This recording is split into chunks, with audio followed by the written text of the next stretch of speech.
రమణ మహర్షి గారు అరుణాచలం చేరటానికి స్వయానా శివుడే ఆయనకి డబ్బులు కూడా సమకూర్చారు. అది ఎలాగో ఇప్పుడు చూద్దాం. ఆయన వాళ్ళ అన్నగారితో మాట్లాడి కిందకి దిగి వచ్చేసరికి వాళ్ళ వదిన గారు భోజనం పెట్టారు. ఆయన శుభ్రంగా కడుపు నిండా భోంచేశారు.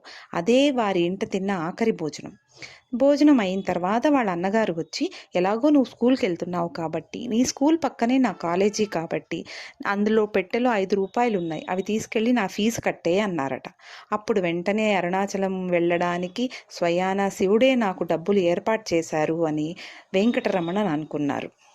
అలా ఆ డబ్బులు ఉన్న పెట్టి దగ్గరికి వెళ్ళారు. వెళ్ళి అందులో నుండి ₹3 తీసుకున్నారు. ₹2 తీసుకోలేదు. ఆ పెట్టెలోనే ఒక ఉత్తరం పెట్టారు. ఇది తన తండ్రి గారైన అరుణాచల శివ దగ్గరికి బయలుదేరింది. దీని గురించి వెతకవద్దు. నీ కాలేజీ ఫీ కట్టబడలేదు. ₹3 తీసుకొనబడినవి.